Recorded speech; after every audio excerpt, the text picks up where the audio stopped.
Olá, amores! Tudo bem? Olha só, todo mundo pegando aí o livro com a tia Cris, o livro do terceiro volume na matéria de português, tá bom? Página de número 23, conto. Você leu o começo e o final da história Chapeuzinho Vermelho de Raiva, escrita por Mário Prata. Nessa história, o escritor reinventou o diálogo da Chapeuzinho com a avó Lobo, da história tradicional. Você leu a pergunta e a resposta a respeito dos olhos e do nariz da avó. Agora você vai recriar as perguntas e respostas a respeito das orelhas e da boca da avó. O que Chapeuzinho teria perguntado? Agora é você que vai criar a sua pergunta, tá bom? O que Chapeuzinho teria perguntado? E o que a avó poderia ter respondido, tá bom? Antes de vocês criarem a pergunta, que está aqui a produção da pergunta, tá? Que vocês vão criar a produção. E aqui, é sobre as orelhas, a pergunta e a resposta das orelhas. E na página de número 24 é a pergunta e resposta sobre a boca. Antes de vocês criarem, fazer essa produção, vocês vão fazer a diferença entre um e outro. Uma história é outra história. Tá lembrando, gente, que a conversa com a avó da Chapeuzinho, da avó que não, da avó mesmo, não com o lobo se fazendo passar pela avó, é uma. E depois a outra é a história que se passa no tempo atual no Brasil, que Chapeuzinho é uma jovem moderna, que gosta de sol, que gosta de praia. Então essas diferenças é o que vão diferenciar aí, tá? As perguntas e as respostas a serem feitas, tá? Em uma história, a Chapeuzinho conversa com a sua avó, mas ela não imagina que é o lobo, certo? E na outra história, a Chapeuzinho é o quê? É mais moderna, a história se passa onde? No Brasil. Então, vocês têm que observar tudo isso daí, tá bom? Ela gosta de sol e praia, Chapeuzinho da segunda história. Então, vocês observando essa diferença, vocês vão anotar a diferença de um e a diferença da outra, tá bom? Aqui, diferença número 1 e diferença número 2. Para vocês produzirem a sua própria pergunta sobre as orelhas e a própria resposta sobre a orelha. Ou seja, a pergunta que a Chapeuzinho faria e a resposta da vovó, tá bom? Lembrando também que o diálogo, ele sempre inicia com um travessão na frente, certo? Com um travessão. Deixa eu pegar aqui uma folha. Todo diálogo começa com um travessão na frente, ó, um travessão, certo? E quando eu termino a minha pergunta, eu pontuo ela, mas em vez de eu pontuar com um ponto final, eu vou fazer um ponto de interrogação, certo? Ponto de interrogação. Muito bem. Aí aqui, na página de número 24, é a pergunta e a resposta sobre a boca, certo? Vocês vão criar a pergunta, que no caso é a Chapeuzinho, é o diálogo entre as duas, a Chapeuzinho e a vovó, certo? E aqui na pergunta e resposta sobre a boca, também é um diálogo. O diálogo, vocês vão iniciar da Chapeuzinho, perguntando para a avó, e a resposta da avó. Lembrando que todo diálogo inicia com um travessão, certo? Então, vocês vão fazer direitinho aí pra tia. Avalie seu texto e verifique o que precisa ser corrigido. Aqui é a hora da avaliação. Você vai marcar um Vzinho aí, tá bom? Na hora, vou marcar um Vzinho aí no que foi certo ou não certo, tá? Ó, seu texto está coerente com os trechos lidos da Chapeuzinho Vermelho de Raiva? Você tem que ver se tem coerência, se tem algo a ver, tá bom? Aí se sim, se não, ok? Fez a pergunta e a resposta em relação às orelhas da avó da Chapeuzinho? Fez a pergunta e a resposta em relação à boca da avó da Chapeuzinho? Usou a pontuação adequada para a pergunta e as respostas? Conferiu a grafia das palavras, ou seja, se as palavras estão todas corretas, escritas corretamente? 4. Feitos os ajustes e as correções, escreva a versão definitiva do seu texto em uma folha avulsa. Ilustre seu texto e exponha seu texto no mural. Como não vai ter mural, você vai fazer o quê? Você vai fazer o seu texto no seu caderno de português e vai fazer um desenho bem bonito, tá bom? E colorir bem bonito também, certo? Vai fazer imagem, cabeçalho, vai fazer seu texto e vai tirar foto e enviar para mim. Página de número 25. Agora eu já sei tudo que nós estudamos nessa unidade, Olha só, nós estudamos sobre contos tradicionais que são o quê? Reescritos e recontados por outros escritores, inclusive por autores da atualidade, histórias que foram feitas antigamente, são feitas por atores agora da atualidade, certo? Vocês viram isso? Que eles recontaram a história e cada um reconta de um jeito que ele quer, certo? Ele reconta, ele reescreve essa história, certo? Mas mudando, nunca tirando a essência do principal, tá? Igual existe chapeuzinho azul, chapeuzinho verde, chapeuzinho amarelo, chapeuzinho vermelho de raiva. Então existe vários chapeuzinhos, certo?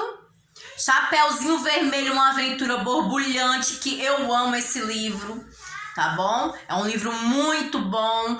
Em vez do Chapeuzinho, da Chapeuzinho Vermelho ser uma menina, é um menino, é o Chapeuzinho Vermelho, tá? É uma aventura borbulhante, é ótimo, gente. Só que é muito longo ele. Alguns elementos do texto narrativo são personagens, ambiente ou espaço, tempo ou narrador, ação expressa pelo verbo, que pode ocorrer em um tempo presente ou passado, também chamado de pretérito, né, o passado, ou futuro em relação ao momento da fala. E os verbos, lembrando que os verbos podem ter o quê? Podem ser fenômeno da natureza, pode ter ação do sujeito, o estado do sujeito e ainda presente agora no atual, passado ou pretérito que se passou, ou futuro que pode ser amanhã ou depois de amanhã ou daqui um mês ou até o final do ano. Então é o que ainda vai ocorrer, que vai surgir. Certo?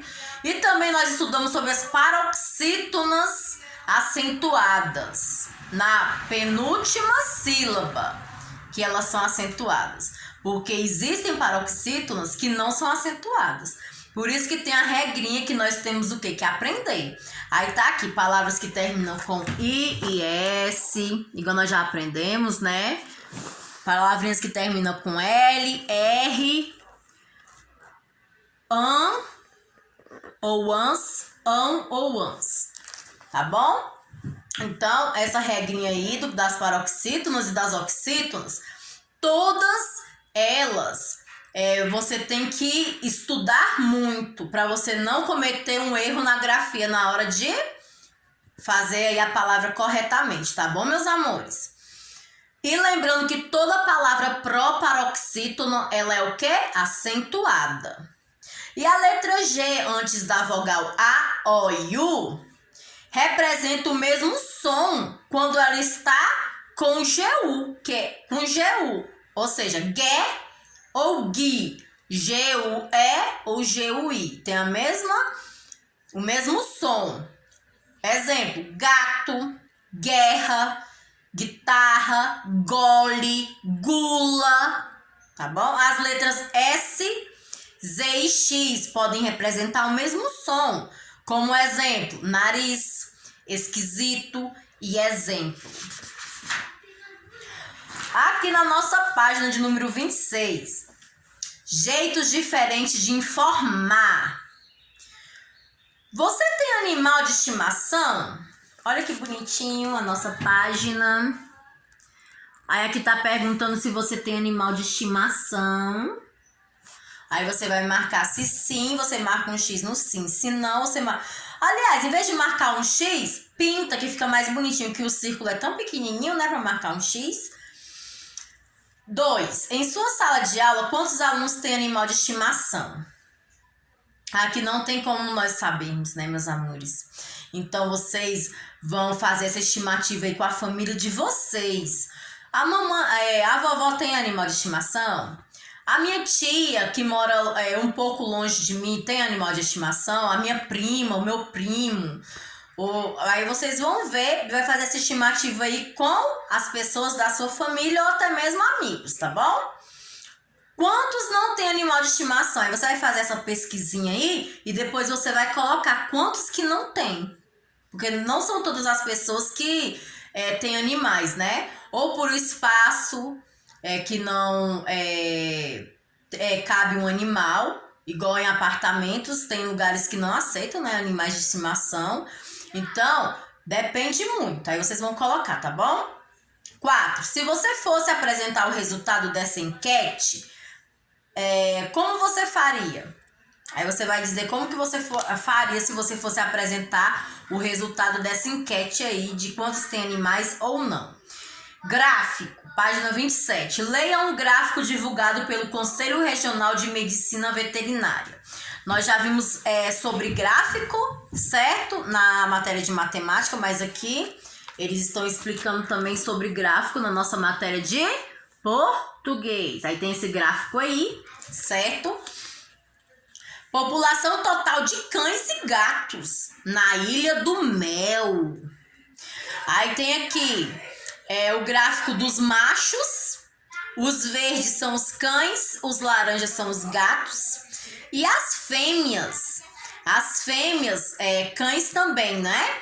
Verdes são os cães e laranja os gatos. No caso das fêmeas, cadelas e gatas, gatinhas, né? Para que servem os gráficos? Os gráficos servem para apresentar informações e dados numéricos de forma visual, ou eles servem para descrever detalhadamente os dados de uma notícia? Aí vocês vão observar bem, tá bom? Nós já estudamos sobre gráficos, então vocês têm uma noção de qual a resposta certa. 3.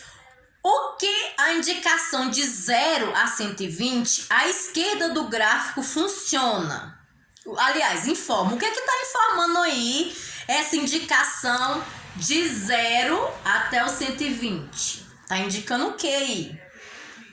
Tá informando o que, meus amores? A quantidade de quê? Essa pesquisa aqui que foi feita tá falando sobre o quê? Aí vocês vão colocar, tá bom? 4. Leia novamente a legenda do gráfico. Verde, cães. Laranja, gatos. Essa legenda auxilia na leitura das informações? Ela auxilia, ela te dá como que eu posso dizer para vocês entenderem melhor?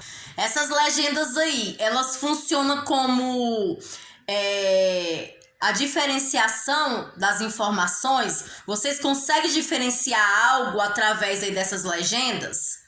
O que vocês conseguem diferenciar quando vocês visualizam aí as legendas? Verde para cães e laranja para gatos. O que elas apontam aí para vocês?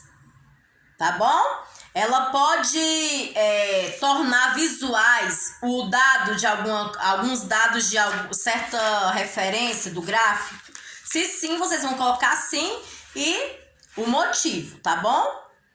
Que vocês acham que é sim. Se for não, a mesma coisa. Página de número 28. Quanto ao título do gráfico, faça o que se pede. Copie aqui o título. Vocês vão voltar lá e vai copiar o título do gráfico. B. O título do gráfico ajuda a entender as informações